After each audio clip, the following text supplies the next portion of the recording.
अस्सलाम वालेकुम everyone, this is your very own competitive coach Zainul Hasan. आज मोस्ट रिक्वेस्टेड वीडियो करने जा रहे हैं हम लोग। बहुत सारे लोगों ने, मेरे अपने स्टूडेंट्स ने कहा सर आप क्यों नहीं स्टार्ट करते करंट अफेयर एनालिसिस रोज़ाना की बेस पे डॉन न्यूज़ और उनके आर्टिकल्स को डिकन्स्ट्रक्ट करके अपने एनालिसिस से बताया करें, और इनमें कौन कौन सी चीज़ें, अगर आप मेरी प्रोफाइल में जाके देखो यूट्यूब में, तो मेरी मोस्ट वीडियो जो है वो रिगार्डिंग करंट अफेयर्स है, और करंट अफेयर्स को कैसे हम डॉन के अंदर से एक्सक्लूड करते हैं, इन्फर करते हैं, उस बारे में। अब उसी बेस पे लोगों ने कहा सर एक सीरीज़ ही बना लें कि जिसके अंदर आप मोस्ट इंपॉर्टेंट आर्टिकल ये सब आप खुद करके दें, ठीक है। It will be easy for aspirants जो नहीं समझ पाते। और डॉन क्योंकि एक बड़ी एक्सक्लूसिव सी लैंग्वेज में लिखा जाता है, not every one can pick it. मुझे खुद 1 साल लगा just to get familiar with the language of Dawn और वो कैसे इंफॉर्मेशन पास ऑन करते हैं टू देयर रीडर्स, ठीक है। And there is very fine reason, क्योंकि आप लोगों को जितनी पावर कॉरिडोर्स हैं वहाँ पर डॉन या इकोनॉमिस्ट या फॉरेन पॉलिसी ऐसी रसाले पढ़े मिलेंगे।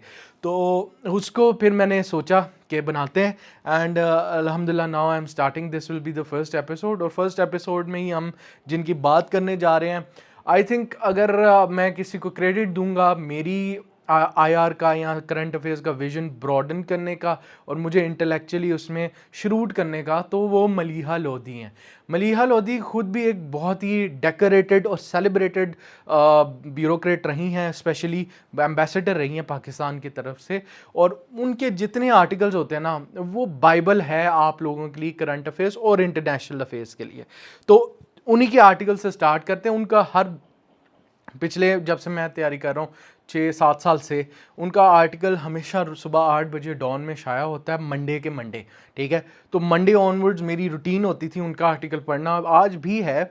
तो उनके आर्टिकल से फिर मुझे बहुत सारी पॉइंट्स समझ आते थे, और आप लोगों को भी उनके आर्टिकल में से बहुत सारे पॉइंट्स समझ आएंगे। अब what I am going to provide is, पहले तो हम ये सीरीज़ ही हम ऐसे लेके चलेंगे कि पहले तो मैं आपके साथ वो आर्टिकल पढ़ूंगा, we will try to understand the expression of Dawn itself, और उसके साथ साथ हम देखेंगे क्या क्या चीज़ें हम इन्फर करके अपने पेपर्स के लिए निकाल सकते हैं इसके अंदर से। और एंड पे मैंने ये जो फाइल बनाई है, इसके अंदर लास्ट के अंदर मैंने एनालिसिस भी लिखा है, जिसके अंदर से मैं कौन कौन से सब्जेक्ट में टिकल डाउन इफेक्ट आएगा इस इंफॉर्मेशन का, जो मैडम मलीहा लोधी ने आज आर्टिकल में दिखाई है, ठीक है। तो अगर आप लोग चाहते हो कि मैं ये सीरीज़ कंटिन्यू करूं, तो ज़रूर कमेंट, शेयर, लाइक, सब्सक्राइब किया करो, ताकि मैं उसको मोटिवेशन के थ्रू कंटिन्यू कर सकूं। Let's start everyone, this is an article. अच्छा, आज वाला ये आर्टिकल नहीं है, आज वाला आर्टिकल थोड़ा सा पॉलिटिसाइज था। और देखो, हम करंट अफेयर्स के अंदर पॉलिटिकल डिस्कशन में नहीं पढ़ते। मेन आइन राइट्स हो, वो फिर कोई मुल्ला पॉलिटिक्स हो, वो फिर कोई जरदारी की पॉलिटिकल मैनूवरिंग हो, हम ये चीज़ें नहीं डिस्कस करते, क्योंकि at the end of the day we are not giving this exams to become politicians, we are giving this exam to become bureaucrats, and bureaucrats should be very good executors. उनका rhetoric से कोई ताल्लुक नहीं होना चाहिए।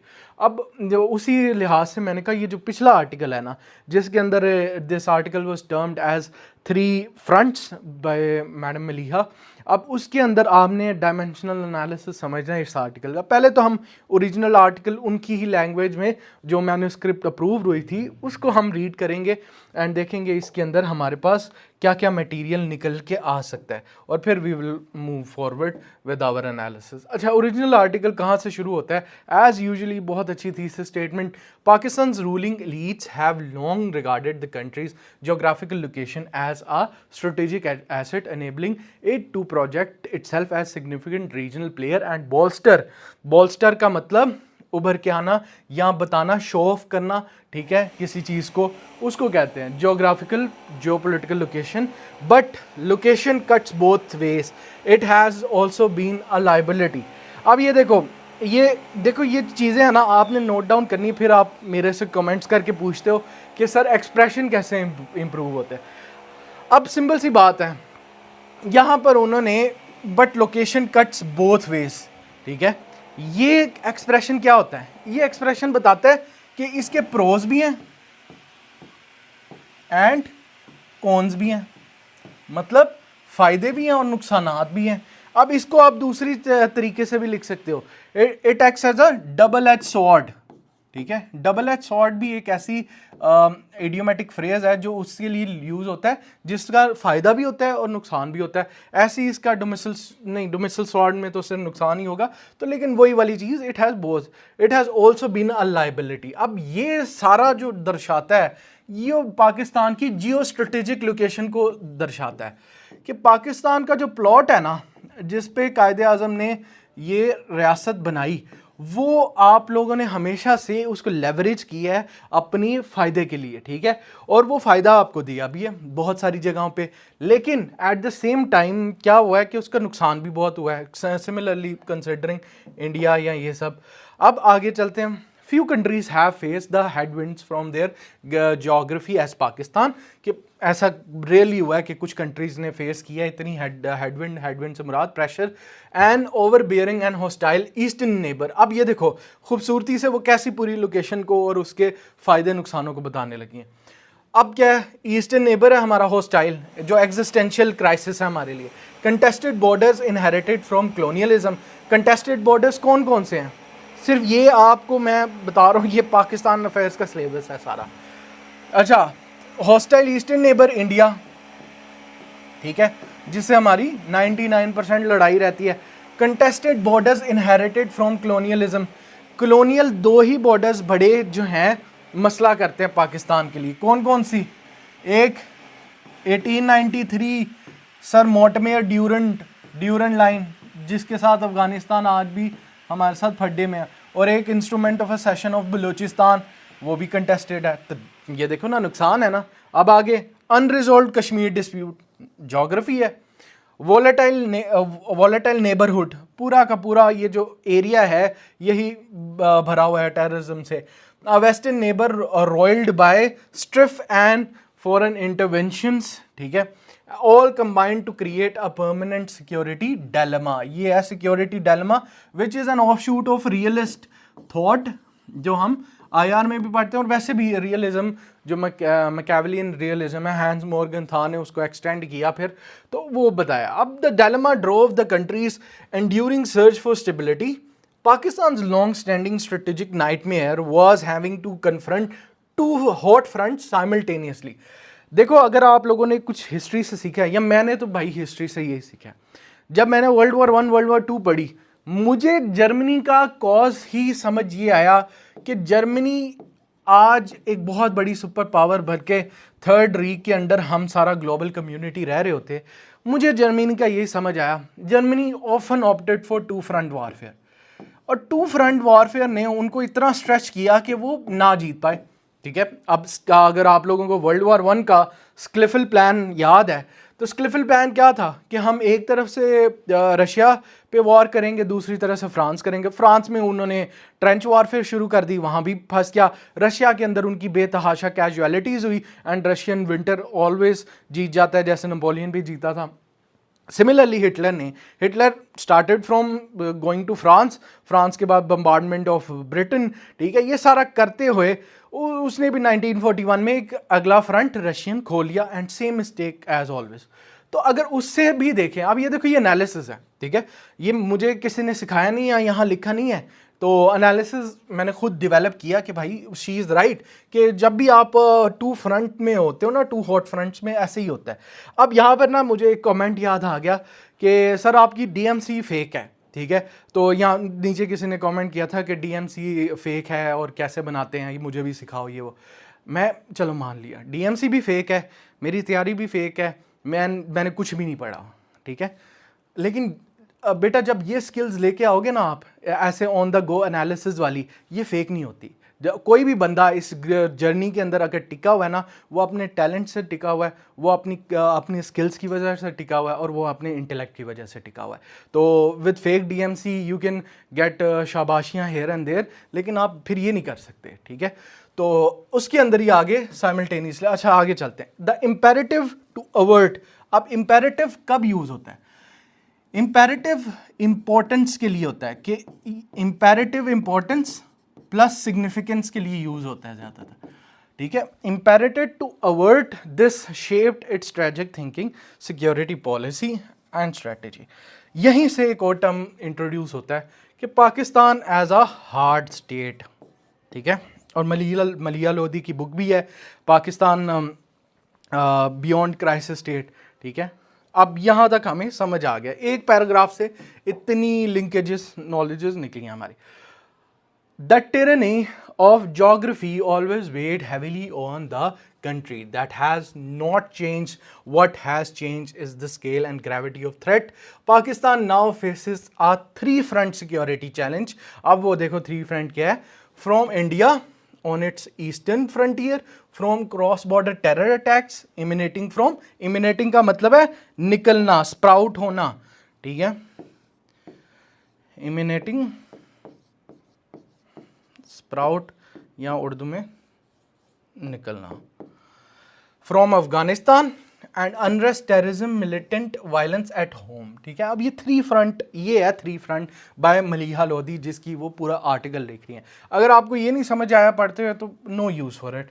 ठीक है, eastern front यहाँ पर पहले कौन है? India, cross border terrorism attacks from Afghanistan, TTP plus ISKP, और अब BLA भी शामिल है उसके अंदर, वो सारा आपका जो बनता है ये सेकंड फ्रंट। और terrorism and militant violence at home, ये है इंटरनल फ्रंट। ठीक है, फ्रंट, ठीक है, ये हो गया थर्ड। अब इसी को we will move forward. The most troubling aspect of the internal security situation is that never before have two of Pakistani's provinces been so destabilized at the same time. अब वो कह रही है, इसका तो आपको पता होगा, ठीक है, ईस्टर्न नेबर का, अफगानिस्तान का इशू, फितनाल खारिज, ये भी पता होगा। थर्ड वो कह रही है कि फ्रंट क्यों बना है, क्योंकि कभी ऐसा हुआ ही नहीं पाकिस्तान के दो सूबे एट द सेम टाइम वो on loggers head with each other. अब कौन कौन से? But it was localized, confined to specific areas. Never before did Azad Jammu and Kashmir erupt with violent public protests as being witnessed today. The use of coercion and strong arm official actions have only worsened the situation. The arc of Pakistan's security threats keep expanding. ठीक है, उन्होंने बोला बलोचिस्तान तो था ही था, आज़ाद Jammu and Kashmir भी अब इसी के अंदर आ गया। अब यहाँ पर अच्छा, हमेशा राइटर अपनी बातों को फजूल में एक बोंगी नहीं मारेगा, वो अपनी बातों को सब्सटेंशिएट करेगा। अब देखो ऊपर हो गया पैराग्राफ, बातें होगी, अब वो साबित करेंगे भाई कैसे। ये देखो, the spike in militant attacks across KP and Balochistan continues. In the first 6 months of 2026 there were 200 terrorist attacks almost entirely by the Tehreek Taliban Pakistan in KP with 300 people killed. ठीक है, पता चल गया इंटरनल वायलेंस वाला। The areas attacks have expanded which shows a worrying increase in the outlawed groups reach. Balochistan saw more than 100 attacks in the same period, mostly by Balochistan Liberation Army BLA. The militant separatist group has also demonstrated greater reach and diversified its targets. They range from railway tracks, gas pipelines, state buildings, foreign investment projects to the non-Baloch settler population. Meanwhile, the rising number of TTP attacks in the Pakhtun areas of Balochistan indicates its threat of operations has expanded, much worsening far as Karachi as the recent attack on Rangers headquarters. ये सारा कुछ जो ऊपर वाली बात है उसको उन्होंने सब्सटेंशिएट किया है। अब बलोचिस्तान पे आ जाओ। अब Balochistan has for decades been a crisis stricken by insurgencies. ठीक है, इंसर्जेंसीज का मतलब अटैक और जो बाहरी ताकतें हैं, दुश्मनी ताकतें आके वहाँ बैठ जाएं। बट द क्यूमुलेटिव इकट्ठा, ठीक है, इज्तमाई effect of the failures address the troubles left on the province completely alienated from the center. Balochistan problem is fundamentally political. ठीक है, फंडामेंटली पॉलिटिकल, ये बड़े अच्छा पॉइंट है, ये पॉइंट मैंने भी बड़ी बार हाईलाइट किया है। बलूचिस्तान की जो प्रॉब्लम है उसका रिलीजन से कोई ताल्लुक नहीं है। ठीक है, वो इसलिए नहीं लड़े क्योंकि पाकिस्तान एक काफिर मुल्क है और हमें इस्लाम चाहिए। उनका पॉलिटिकल इशू है कि हमारे राइट्स हैं, हमारी नेशनैलिटी डिफरेंट है, हमारी आइडेंटिटी डिफरेंट है। People have long felt disenfranchised. Disenfranchised का मतलब है कि वो अपने आप को अलहदा महसूस करते थे, वो महसूस करते थे कि हम स्ट्रेंजर्स हैं टू द सिस्टम। ठीक है, with their basic demands ignore anger among youth at the province's exclusion, lack of legitimate political process, and state's constant branding of Baloch nationalist and non-violent dissident groups as traitors have all played into crisis. ये वाली line Mahrang Bloch के लिए रखी है इन्होंने, ठीक है. This has provided fertile ground for outside interference, which has increased in recent years. Instead of pursuing political solutions, the state's managers have relied mostly on military operation and use of force to deal with the unrest. This has only deepened public's disaffection and driven more people into the crisis. अब उन्होंने कहा भाई ये सारी चीज़ें जो बलूचिस्तान में हो रही है और fundamentally it is a political issues, और जब आप वहाँ के जो नॉर्मल सिटीजन है, similar to what happened in Jantar Mantar, कि जब आपने अगेंस्ट स्टूडेंट्स को खड़े देखा तो आपने उनको लेबल कर दिया एंटी नेशनल्स हैं, पाकिस्तानीज़ हैं, फॉरेन एक्टिविस्ट हैं. तो सिमिलरली अगर बलूचिस्तान या फिर खैबर पख्तूनख्वा में कोई ऐसी तंजीमें आती हैं जो BLA ज्वाइन नहीं कर रही, जो बेसिकली वेपन नहीं उठा रही, तो उसके अंदर भी आप अगर उनको ऐसे ट्रीट करोगे डिसिडेंट्स की तरह, तो फिर यही होगा, एग्जैसरबेट ही होंगी चीज़ें.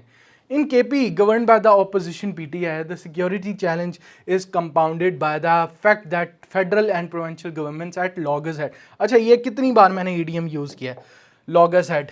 कैसे मैंने सीखा होगा, देखो आ गया EDM. loggerhead का मतलब है बेसिकली, अगर मैं इसका फिजिकल या विजुअल इंटरप्रिटेशन करूँ, कि एक दूसरे के बिल्कुल कॉन्ट्ररी, मुखालिफत में, ठीक है, कॉन्ट्ररी या मुखालफत में, ठीक है. They also diverge on how to deal with militancy. The mistrust between the local population and security forces remains a major impediment in the fight against है. इम्पेडिमेंट का मतलब रुकावट होता है, ठीक है, ऑब्स्टिकल.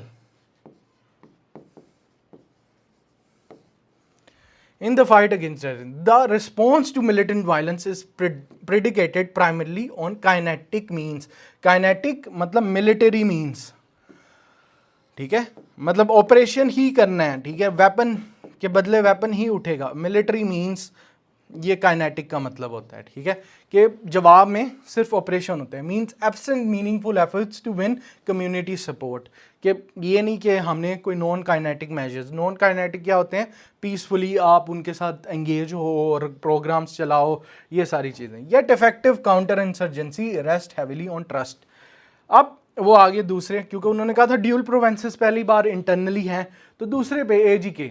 आप बलूचिस्तान क्राइसिस पढ़ लिया, AGK पे आ जाओ. AGK is facing unrest and virtual public revolt with the region paralyzed by violent protest. The political crisis had been brewing.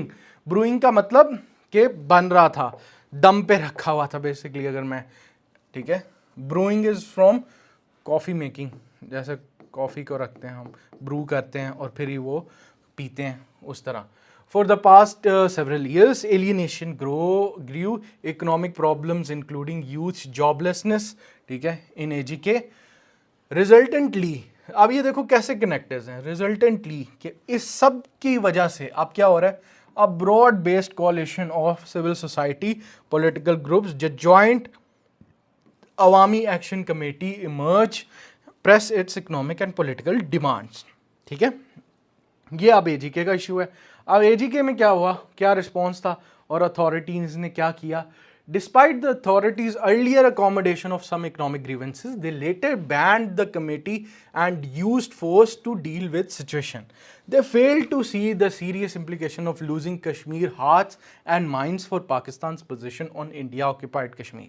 ठीक है, यहाँ पर आपने बेसिकली वो मुहावरा है ना, अपने पाँव पे खुद कुल्हाड़ी मारने वाला, वो यहाँ पर हुआ कि आपने उनको भी डिसइनफ्रेंचाइज्ड. अब देखो मैंने कैसे यूज़ किया, जो ऊपर पढ़ा है, ठीक है, डिसइनफ्रेंचाइज कर दिया आपने अपने पॉलिटिकल सिस्टम से. Already prominent leaders from occupied Kashmir are voicing concerns over the loss of life in AGK.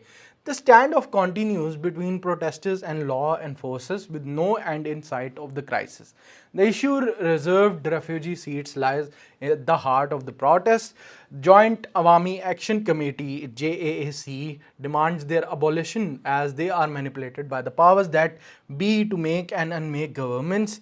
With elections looming, there is no resolution yet. ठीक है, अभी तक आपको पता हो इंटरनेट बंद है उधर, और वन ऑफ माई स्टूडेंट्स, बल्कि वन नहीं 4-5 आर फ्रॉम देयर, लेकिन वो उधर की रेजिडेंट है, she is unable to go back and she is also suffering in this situation.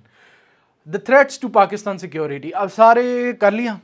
Threats to Pakistan security, its two external fronts remain clear and present. In the east, Pakistan faces an Indian government that routinely hurls threats. पहला, ठीक है, having suspended the Indus Water Treaty last year, says it will not allow a single drop from India's rivers to enter Pakistan other than weaponizing water. India is significantly upgrading its military capability and has embarked यानी निकल पड़ी है on a journey rearmament program. More alarmingly, India is now putting its nuclear arsenal in development mode. It has mated 12 nuclear warheads to missiles and operationally deployed them, according to Swadesh think tank. अब ये बड़ा important है, यहाँ से आपने देखो पाक India relationship पे सवाल नॉर्मली आता है, और न्यूक्लियर डेटरेंस तो आईआर के अंदर बार बार पूछा गया है.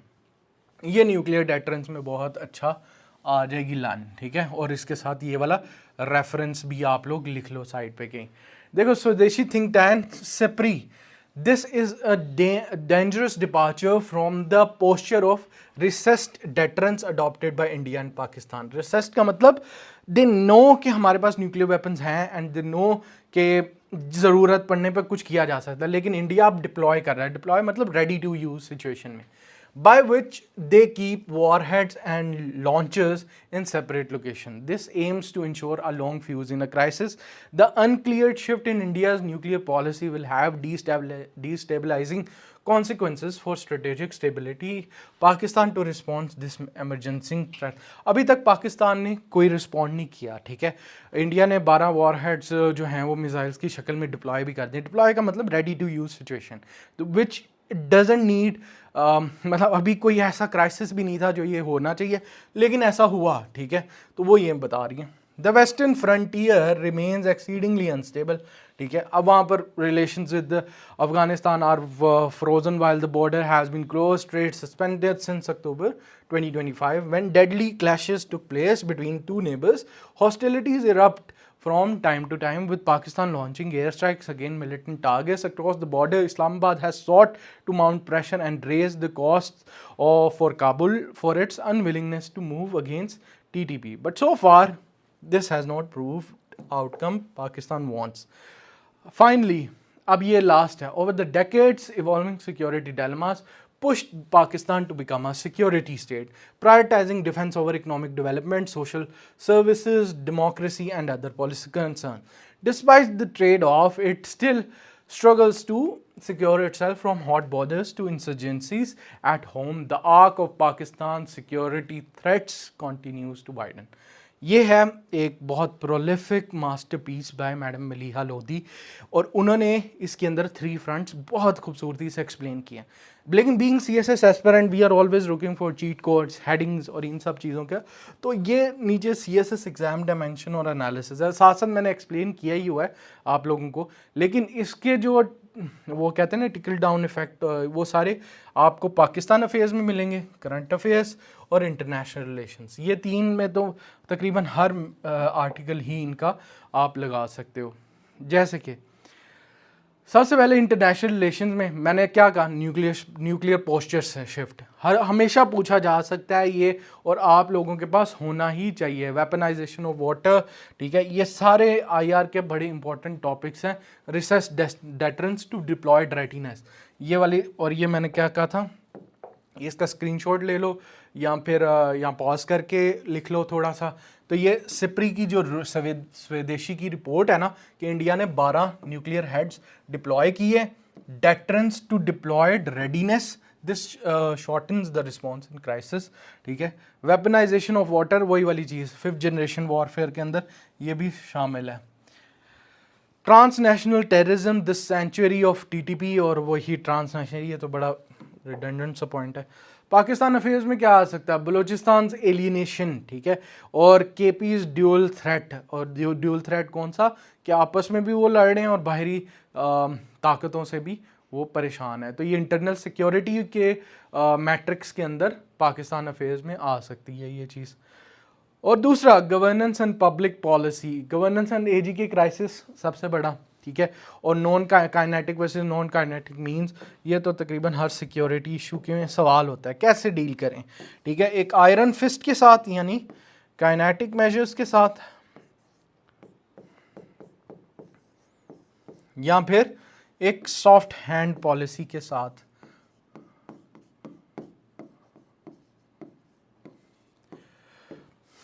नो वन नोस, ठीक है। अभी तो पाकिस्तान काइनेटिक पे ज़्यादा रिलाई कर रहा है। The macro level security state versus welfare state. Macro level एक होलिस्टिक सा व्यू देखा जाए तो वहाँ पर हमें पता चलेगा हमारा सिक्योरिटी स्टेट पैराडाइम और जोग्राफिकल टेरेनी कि हम फंसे ही है कैसी जगह पे हैं। और ये एक फाइनल नोट मेरी तरफ से for the candidate should conclude their exam answers by suggesting a shift from geo strategy to geo economics as envision by Pakistan national security policy NSP, federalism to fight terrorism in KP, democratic empowerment in AGK, and sustained diplomatic back channels to manage immediate external threats from Kabul. And ये वाली जो line है ये basically remedies या ideal situation है how to counter three front situation that Pakistan is facing. इसका भी एक अदद स्क्रीनशॉट ले लो, ठीक है। तो ये था आप लोगों का आज का detailed analysis of Maliha Lodhi's article, and I hope this was a fruitful video for you guys. तो ये मेरी पहली ट्राई थी इस चीज़ में, तो पढ़ता तो मैं इनको 5-6 साल से आ रहा हूँ, लेकिन अगर तो आप लोगों को समझ आया हो and this was a very interesting lecture for you guys, share it, ठीक है, विद एवरीवन यू नो, ताकि उनका भी फ़ायदा हो। और दूसरी बात आपने ये करनी है कि मैं वैसे ये PDF अटैच कर दूंगा बल्कि लिंक में ना नीचे। दूसरी चीज़ ये करनी है, लाइक करना है, कमेंट करना है, सब्सक्राइब करना है, which keeps me motivated to do all those things. Comment लाजमी करना है अगर ये चीज़ अच्छी लगी हो। I will keep continuing and posting it more and more. Thank you everyone for watching and I will see you guys in the next video.